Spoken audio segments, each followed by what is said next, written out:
Ya.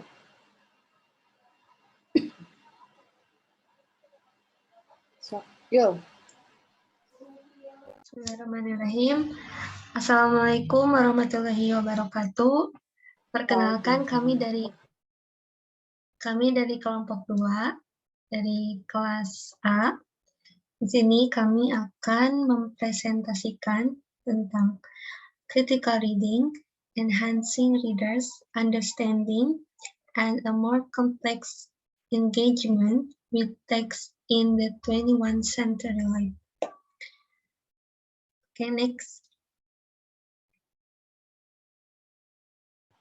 Maaf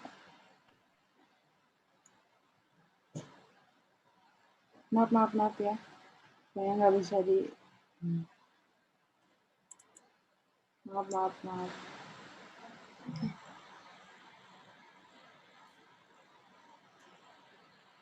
Ada kesalahan teknis, oh my god. Yo.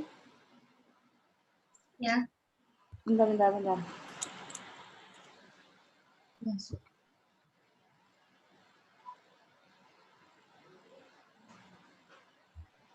Yo. Nah, di sini kami akan mempresentasikan dan membahas tentang kehidupan di abad 21. Ini tantangan kehidupan di abad 21, lalu konsep of critical reading, lalu ada a critical reader, dan text for critical readers. Okay, next.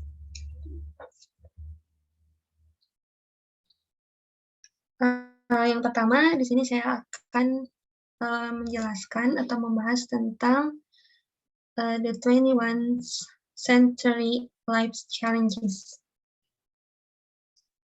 Next. Now we are living in a media-driven society. The advancement of information and technology has created the increasing dissemination, use, and strong reliance on information.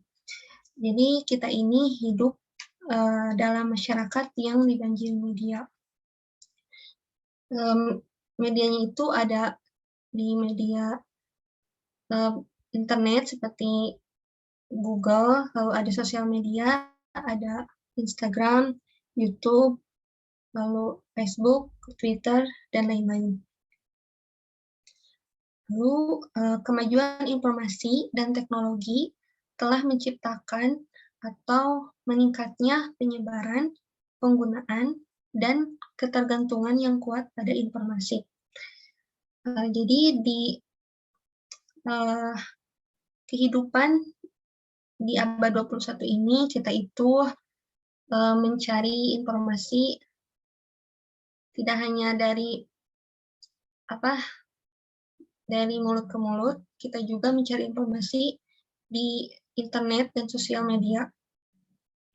Apalagi sekarang banyak sekali platform atau sosial media.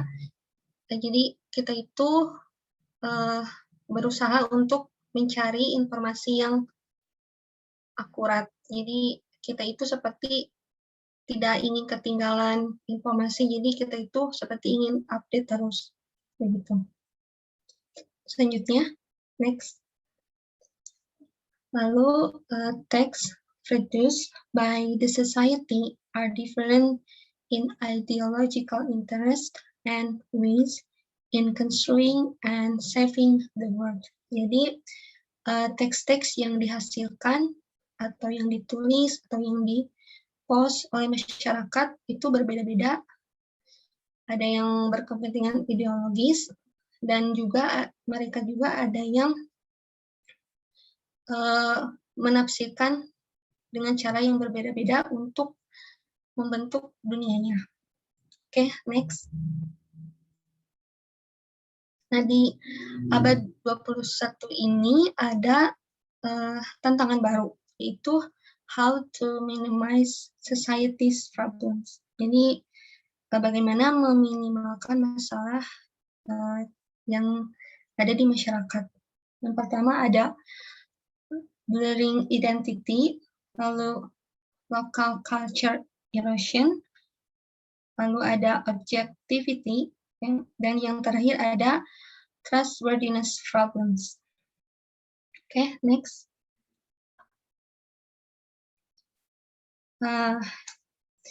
Sini understanding text become difficult. Jadi sekarang ini memahami sebuah teks itu sangat jadi sulit gitu. Jadi karena kan tadi sudah saya katakan banyak orang yang memberikan pendapatnya. Jadi kita itu sangat sulit memahami yang mana yang benar dan mana yang salah begitu. Lalu it is result from an uncritical look and misinterpretation of the information widely and increasingly spread and present in more covert, subtle, and implicit ways. Jadi hal ini tuh diakibatkan oleh pandangan yang tidak kritis dan salah tafsir atas informasi yang semakin luas dan semakin tersebar, dan juga disajikan dengan cara yang lebih terselubung, halus, dan implisit atau tersirat. Oke, next. Nah, yang bisa kita lakukan untuk menghadapi tantangan-tantangan tersebut, seperti yang sudah saya katakan, kita bisa menjadi seorang yang pembaca yang aktif begitu. Nah, bukan dengan cara pembaca yang pasif. Oke, next. Di sini saya juga akan mempresentasikan tentang critical reading. Next. Nah, sebelum ke critical reading, saya akan menyebutkan 3 levels of reading comprehension. Yang pertama ada literal reading, yang dimana you are trying to find out what the author is saying. Jadi kita itu mencoba mencari tahu apa yang si penulis katakan. Lalu ada inferential reading, itu you are trying to find out what the author means by what he or she said. Jadi kita itu mencari tahu makna apa yang dikatakan oleh si penulis. Nah, untuk selanjutnya ada critical reading. Critical reading ini, you are trying to reveal why the author said what he or she said. Jadi kita itu mencoba membuktikan kenapa si penulis itu mengatakan apa yang dia katakan. Oke, selanjutnya.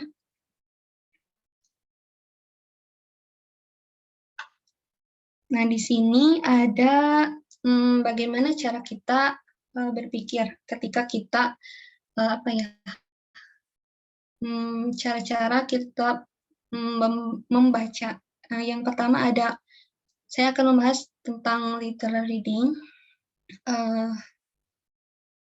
Pertanyaannya ada, what word state the main idea of the story? Lalu ada, how does the author summarize what she or he is saying? Lalu ada, outlining the first paragraph of the story. What happened first, second, and last? And how are these things alike? How are they different? And the last is, what things belong together? Lalu ada inferential reading. What does the author value? What does this character or event have on the story? And how do you think the story will end? Lalu selanjutnya ada critical reading. Could this possible happen? Is this argument logical? What alternatives are there? Is this a fact or an opinion? Do you agree or disagree with this author?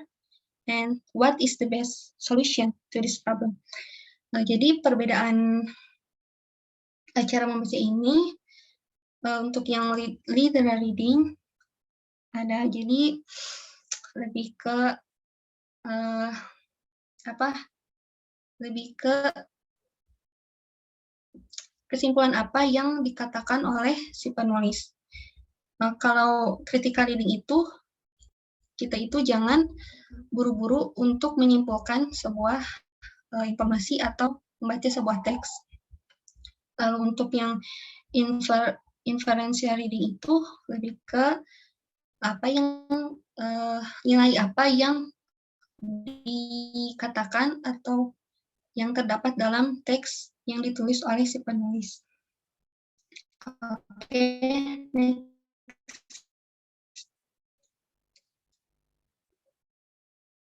nah di sini jadi apa sih critical reading tersebut? Jadi critical reading begins before you open a book. What you are reading and why you are reading it greatly influence how you read. Jadi critical reading ini sebelum kita membuka buku. Jadi apa yang kita baca dan mengapa kita membaca buku tersebut. Nah, dengan kita mempertanyakan kenapa dan apa akan sangat mempengaruhi cara kita membaca. Lalu critical reading is an analytic activity. The reader rereads a text to identify patterns of elements. There are information, values, assumptions, and language usage throughout the discussion. These elements are tied together in an interpretation, an assertion of an underlying meaning of text as a whole. Jadi, critical reading ini merupakan kegiatan analitik. Jadi, pembaca membaca ulang teks untuk mengidentifikasi pola elemen. Nah, elemen-elemen itu ada informasi, nilai, asumsi, dan penggunaan bahasa selama diskusi.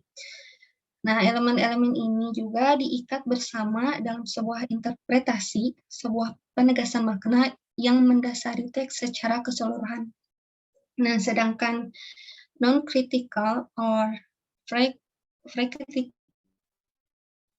critical reading is concerned with recognizing what a text says about the topic. The goal is to make sense of the presentation as a sequence of thoughts, to understand the information, ideas, and opinions stated within the text from sentence to sentence, paragraph to paragraph, and this is a linear activity. Jadi, kalau non-critical reading ini berkaitan dengan mengenali apa yang dikatakan teks tentang topik tersebut. Nah, tujuannya itu adalah untuk memahami penyajian sebagai urutan pemikiran, untuk memahami informasi, ide, pendapat yang dinyatakan dalam teks dari kalimat ke kalimat, paragraf ke paragraf, dan ini merupakan aktivitas linear. Oke, next. Nah, ketika kita membahas tentang critical reading, kita juga pasti membahas tentang critical thinking.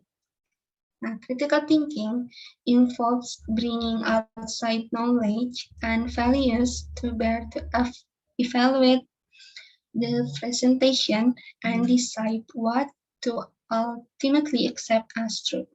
Jadi, critical reading ini melibatkan atau membawa pengetahuan dan nilai-nilai luar yang menanggung untuk mengevaluasi presentasi dan memutuskan apa yang akhirnya diterima sebagai benar atau kebenaran. And the goals of critical reading are to recognize the author's purpose, to understand tone, and to recognize bias. Jadi tujuan membaca kritis ini adalah untuk mengenali tujuan penulis, untuk memahami nada, dan juga untuk mengenali bias. Oke, next.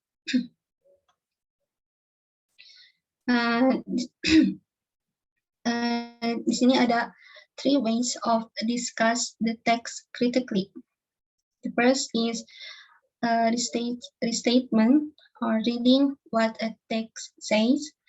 Description, describing what a text does. And interpretation, analyzing what a text means. Jadi kalau restatement itu kan pernyataan ulang. Jadi kita itu membaca apa yang dikatakan si teks tersebut. Lalu ada description atau menggambarkan apa yang dilakukan teks. Dan yang terakhir ada interpretation atau kita menganalisis apa dari arti teks tersebut. Mungkin itu saja yang dapat saya sampaikan. Untuk selanjutnya akan dijelaskan oleh rekan saya, Ai. Silakan, Ai. Oke, thank you Yuli. Sekarang saya akan menjelaskan tentang critical reader.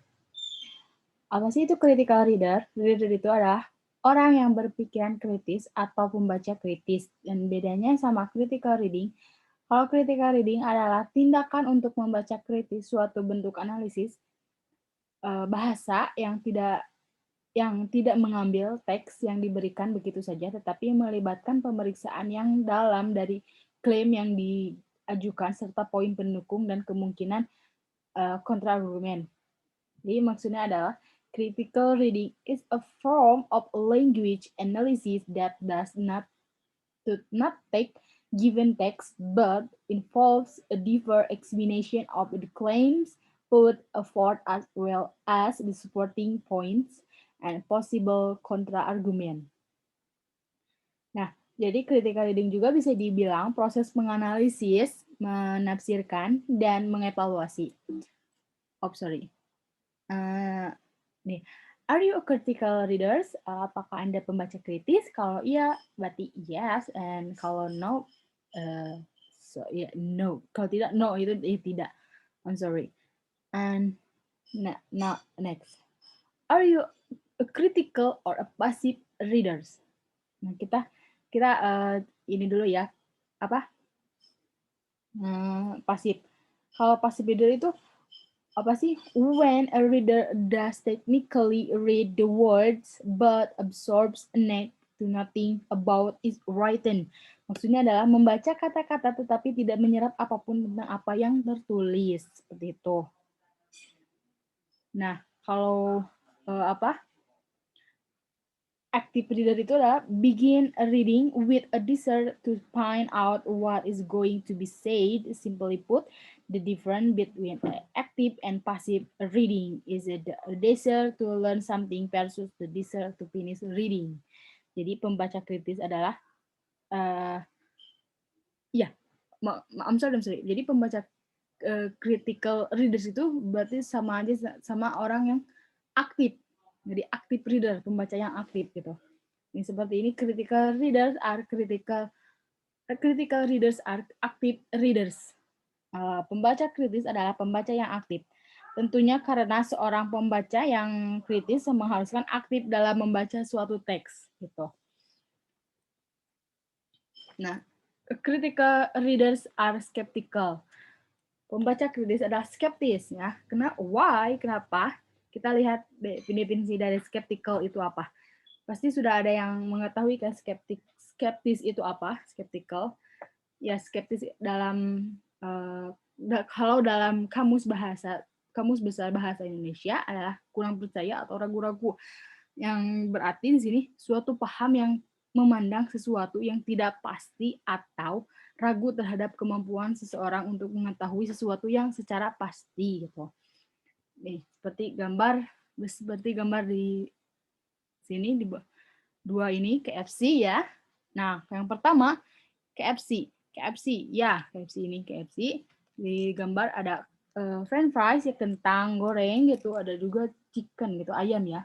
Nah kan kalau KFC itu adalah jagonya kan jagonya ayam. Nah kalau pasif itu pasti orangnya tidak menyerapkan ya. Gini gini ya. Eh, kalau saya di pola-pola seperti ini, kalau pasif itu kan tidak menyerap sesuatu tadi yang seperti saya bilang. Nah kalau aktif itu menyerap sesuatu. Dan kalau pasif itu just the facts, hanya fakta gitu. Tapi kalau aktif itu what, how, why. Dan gullible itu, dan pasif itu pastinya gullible, mudah tertipu. Kalau aktif pastinya skeptical gitu kan, ragu gitu kan ya. Pasti akan bertanya-tanya. Nah, seperti gambar ini, pastinya kalau orang pasif akan bilang, oh ya emang ya KFC jagoannya ayam. Iya emang enak ayamnya gitu, bisa seperti itu. Tapi kalau aktif itu bisa seperti kayak menyerap sesuatu, jadi kayak what, how, why kan gitu, bertanya kayak oh KFC jagonya ayam, tapi kenapa ya di gambar ini hanya ada kentang, bukan hanya ada kentang, maksudnya kayak ada kentang gitu kan, bukannya KFC jagonya ayam, kenapa tidak menjual ayam aja, tapi kenapa di sini menjual kentang. Nah seperti itu yang saya pahami gitu ya. Dan selanjutnya seperti gambar yang kedua, halal, KFC itu halal gitu. Pasti kalau orang yang pasif itu kan tidak menyerap sesuatu, oh iya, ya udah emang halal gitu. Tapi kalau aktif pasti menyerap sesuatu, apa emang benar gitu ayamnya halal gitu, apa atau bukan seperti itu, maksudnya tuh kayak iya halal gitu. Pastinya bertanya apa ayamnya terbuat dari ayam, kalau aktif ya, apakah ayamnya itu terbuat dari ayam kah atau sapi kah gitu. Seperti itu pastinya kayak bertanya-tanya gitu ya. Nah, itu sepemahaman saya gitu. Dan critical reader asks a question. Jadi seorang pembaca kritis mengajukan pertanyaan seperti gambar di sini. Pak Jokowi dengan Bapak Prabowo, tokoh ya, tokoh ini di Indonesia ya, untuk tokoh Indonesia. Nah, kalau orang critical aktif itu pasti bertanya, kan mengajukan pertanyaan kayak seperti kayak oh ini Bapak ya, Bapak Prabowo dan Pak Jokowi berdua duduk gitu. Kenapa ya, ada apa? Seperti kayak bagaimana kok bisa berdua gitu.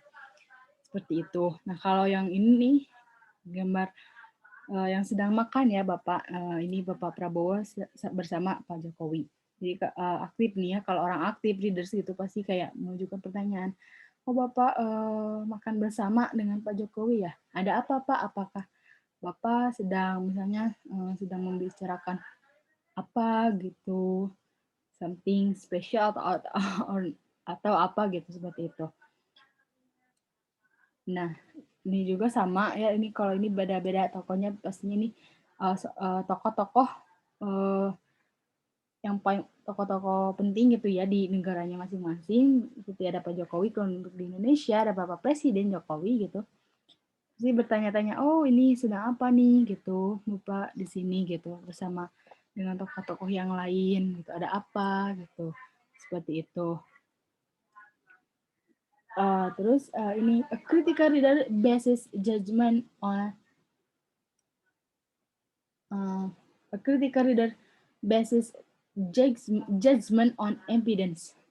Pembaca kritis mendasarkan penilaian pada bukti, tentu saja, karena kan tadi harus kalau aktif itu skeptis gitu kan ya, kayak tidak ragu-ragu gitu. Jadi pembaca kritis itu pastinya harus ada bukti gitu, yang harus diketahui gitu, harus ada bukti yang relevan seperti itu. Oke, oke. Dari saya cukup sekian.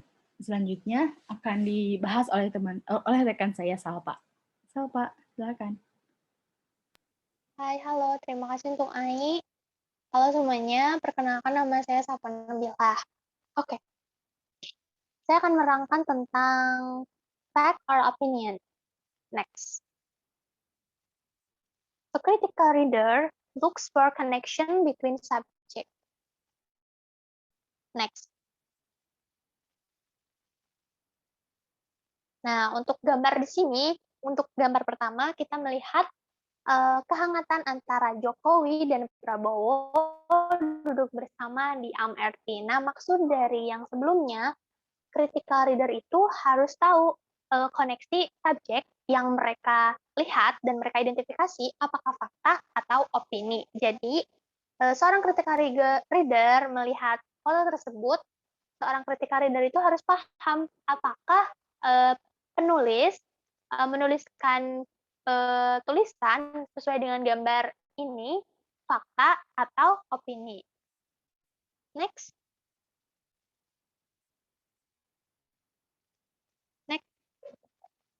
Nah, untuk foto yang kedua sama seperti yang foto pertama, yaitu Jokowi dan Prabowo sedang makan bersama. Penjelasannya pun sama seperti yang foto pertama, yaitu seorang critical reader harus paham subjek dari yang mereka baca mengenai tulisan tentang foto yang kedua ini, yaitu mereka harus paham apakah penulisannya fakta atau opini dari subjeknya. Next. Oke, dan ini adalah foto yang terakhir. Foto yang terakhir ini agak sedikit berbeda dengan foto yang pertama dan yang kedua. Nah, foto yang terakhir ini terdapat Bapak Prabowo sedang berbincang dengan Ibu Megawati. Nah, seperti penjelasan yang pertama dan yang kedua, kita sebagai seorang critical reader harus memahami apakah subjek yang dituliskan tentang gambar ini fakta atau opini. Nah, buat kalian atau kita-kita yang menjadi seorang critical reader harus bisa mengidentifikasi apakah subjeknya itu fakta atau opini. Dan jangan lupa kita jangan termakan hoax yang sekarang masih terjadi di kehidupan kita di tahun 2021 ini. Next.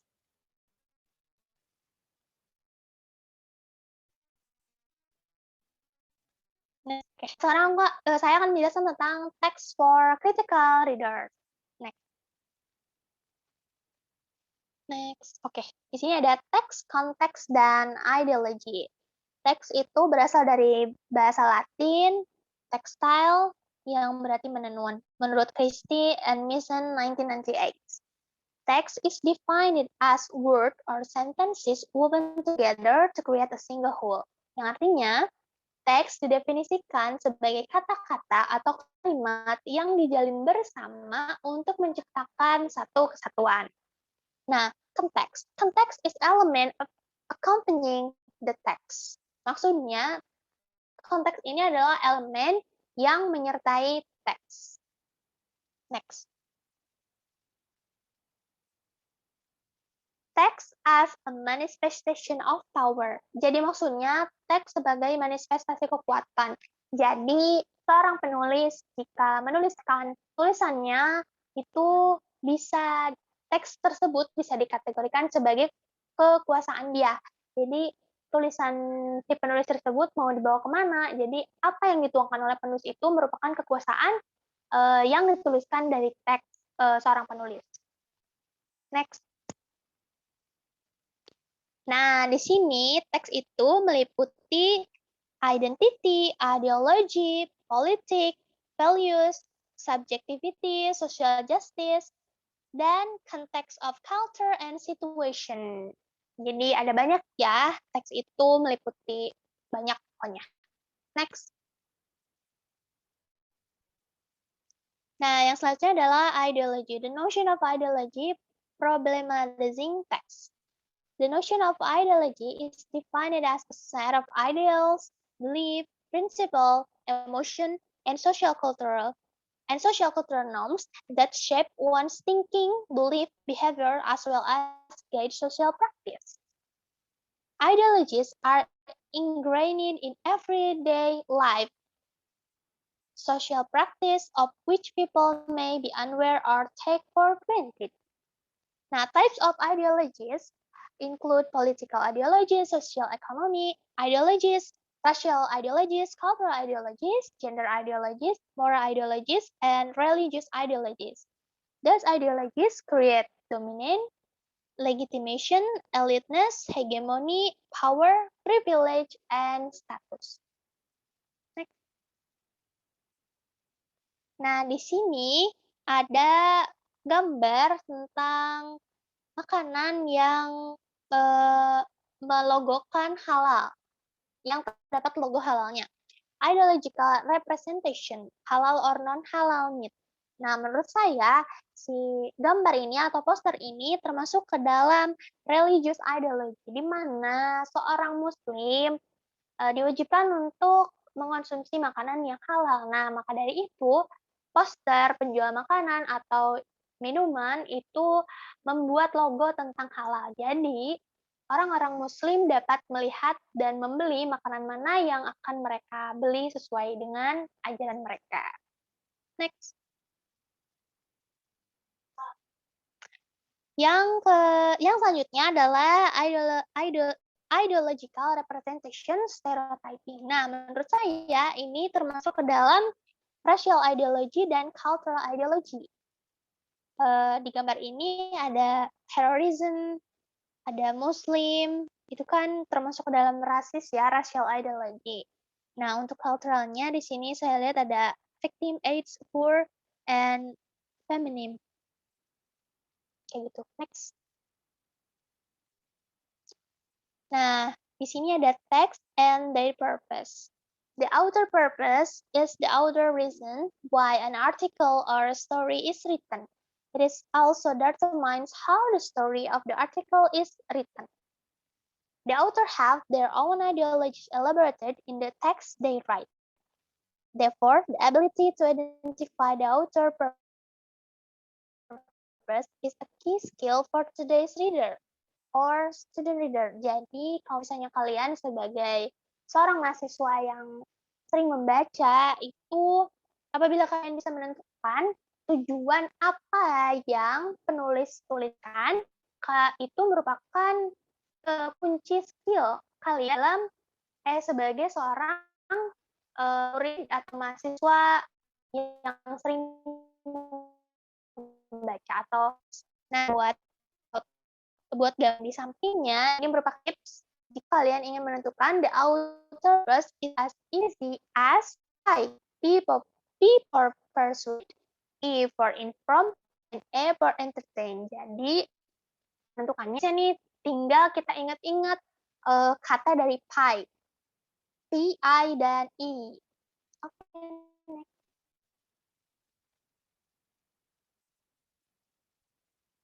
Nah, further, Henry 2005 explained that there are general and specific purpose of the author. Jadi ada 3 nih. Yang pertama itu adalah to inform. To inform meliputi to clarify, to analyze, to explain, to discuss, to establish. Yang kedua, to entertain. Meliputi to amuse, to delight, to frighten. Dan yang ketiga, yang terakhir, to persuade. Meliputi to argue for, to argue again, to criticize, to convince, and to inspire. In reality, the author may have more than one purpose when writing a text. When it happens, only one purpose is in control overall, and it's called primary purpose. Menurut Henry 2005. Next.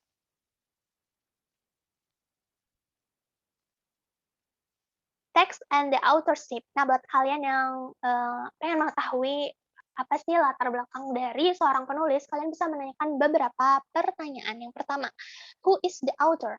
What is his or her ideology? What is her nationality? What is her religion? What is her occupation?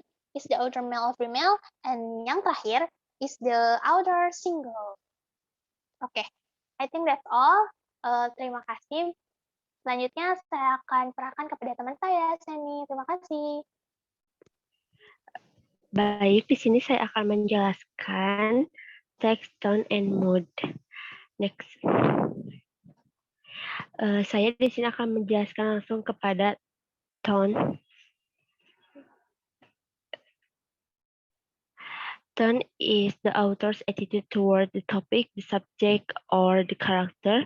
Tone represents the most predominant emotion of an author. Tone and purpose are greatly influenced by the audience the author is trying to research. Henry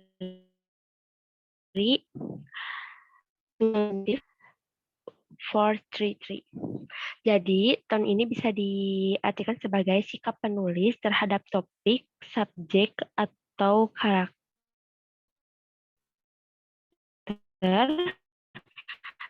dari emosi yang dominan. Jadi, tujuannya sangat dipengaruhi oleh audiens yang ingin dijangkau pengarang. Next.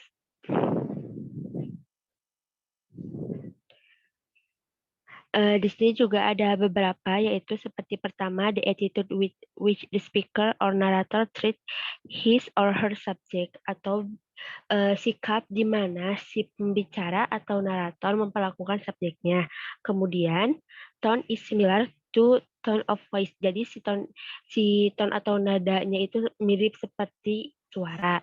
Kemudian, the same adjective can be used to describe the narrator's tone, atau kata sifat yang sama dapat digunakan untuk menggambar nada suara narator. Yang terakhir, you cannot hear the narrator, so you have to infer the tone from his or her words. Jadi, kamu tidak dapat mendengar narator sehingga kalian harus menyimpulkan nada dari kata-katanya. Next. Kemudian, tone is not good. Jadi di sini ada definisi dari tone dan mood. Jadi tone, how the narrator or speaker feels about their subject. Jadi si nada itu bagaimana perasaan narator atau pembicara tentang subjek mereka. Kemudian mood yaitu how the reader is supposed to feel when reading the work. Jadi bagaimana perasaan pembaca ketika membaca karya tersebut. Jadi bisa dibilang si penulis sebagai tone dan si pembaca sebagai mood. Next.